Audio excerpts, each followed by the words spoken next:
মাস্টারমশাই রয়েছে, খেলাধুলা যেমন কেকাই থেকে আরম্ভ করে বড় বড় স্কুলের মাস্টারমশাইরা, অনেক বড় বড় স্কুল রয়েছে, খেলার মাস্টারমশাই রয়েছেন। কিন্তু জানি না আমার কি পারফরমেন্স দেখলেন উনি আমাকে নিয়ে আমার হেডমাস্টারের কাছে গেলেন এবং আমাকে বললেন যে মাস্টারমশাইকে ছাড়তে হবে, খেলাধুলা ছাড়তে আমার ঝাড়গ্রাম জেলা। আমার ওখানকার অভিভাবকদেরও উনি জিজ্ঞেস করেছিলেন সব কিছু মতামত নিয়ে আমাকে কিন্তু এই কন্টকময় চেয়ারে বসিয়েছেন। প্রথমে যখন আসি সত্যি ভাঙাচোরা, অর্ধেক মাস্টারমশাই বলছে আমরা খবর পাই না খেলাধুলায়। আমি কিন্তু অনেকটা সাজিয়ে গুছিয়ে নিয়ে আসার চেষ্টা করেছি এবং ডিআই সাহেবের মাধ্যমে আমাদের ক্যালেন্ডারটা প্রথমেই স্যারকে আমি পাঠাই, যে স্যারকে আমি অনুরোধ করি যে স্যার আপনি হেডমাস্টার মেসেজের মেলেই কাইন্ডলি ক্যালেন্ডারটা পোস্ট করে দিন, তাহলে সমস্ত স্কুলগুলো জানতে পেরে যাবে। কিন্তু স্যার এত ব্যস্ত, আপনারা জানেন ডিআই সাহেবের কত বিভিন্ন দিক থেকে এই আস্তে আস্তে কনফারেন্স মিটিং চলতেছিলেন, তার মধ্যে উনি কিন্তু সময় বের করিয়ে এই একটা অনুষ্ঠানে এসেছেন, একটা ব্লগের ডেভেলপমেন্টের জন্য এসেছেন। ওনার কাছে আমি চিরকৃতজ্ঞ এবং আমার অভিভাবক এবং বৃত্তি সমতুল্য এবং খেলার মাঠের মানুষ, খেলার প্রিয়বতী মানুষ। স্যারকে আমরা সত্যি আমাদের অফিসার মানে খেলার অফিসার আমাদের স্কুল জীবনে রয়েছেন, উনি স্কুলের ডিআই হিসেবে, কিন্তু খেলার জগতে উনি আমাদের অভিভাবক হিসেবে রয়েছেন এবং আমাদের গাইডলাইন ফিলোসফার হিসেবে তিনি রয়েছেন। আমরা খেলাটাকে প্রথমে আমরা দেখলাম ঝাড়গ্রামে কি কি খেলা ছেলেমেয়েরা গ্রাসরুট লেভেল থেকে খেলছে, সেটাকে লক্ষ্য করে আমরা প্রথমের দিকে 9টা ইভেন্ট চয়েস করেছি। সবে লাভ দিতে হবে, আপনার বেস্ট অফ কোয়ার্টার গুলোকে বেছে নিতে হবে। আপনার লালগড় মিরপুরে কি কি খেলাগুলো বাচ্চারা খেলে গ্রাসরুট লেভেলে সেটা আপনাদের দেখতে হবে। আপনি যদি তীরন্দাজি করেন খুবই ভালো, কিন্তু আমাদের এখানে আমাদের সম্মানীয় মুখ্যমন্ত্রী মমতা ব্যানার্জি আর্চারি একাডেমি করেছে। আমরা কিন্তু রাজ্য স্তরে ওভারঅল চ্যাম্পিয়ন।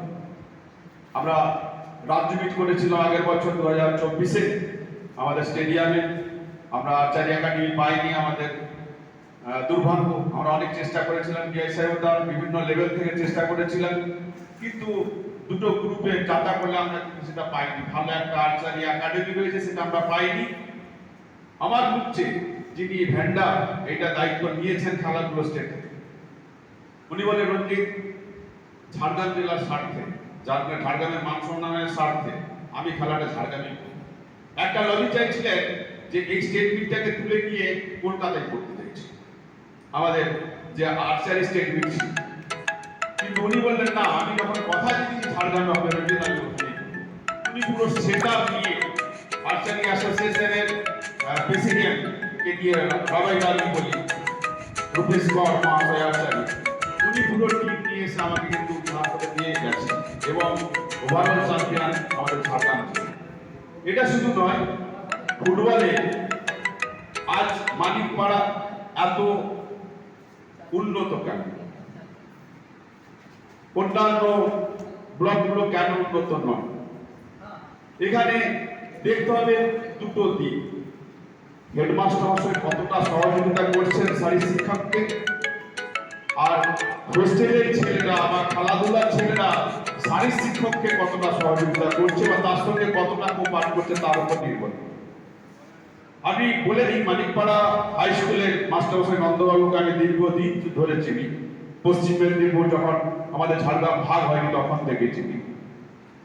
উনি বিভিন্ন কোয়ার্টারে লক্ষ্য করেন কোন ছেলেটা ভালো খেলছে, তার ফোন নাম্বার, তার বাবার ফোন নাম্বার, তার মায়ের ফোন নাম্বার কিন্তু কালেক্ট করে নিয়ে তার বাবা মাকে মোটিভেট করে তার হোস্টেলে ভর্তি করার সুযোগ করে দেন এবং একটা সিলেকশন তার প্রথমেই ডেকে বসেন। যখনই ভর্তি হয় তখনই ডেকে বসেন যে আমরা হোস্টেলে ফ্রিতে রাখবো, খেলাধুলার সুযোগ দেব, তার সঙ্গে পড়াশোনাটাও দেব। এই সুযোগটা শুধু আপনাদের এখান থেকে আমাদের দেববাবু রয়েছে, আজকে যারা 15-এ খেলছে দেববাবুর এখান থেকে গেছে 4 থেকে 5টা ছেলে গেছে।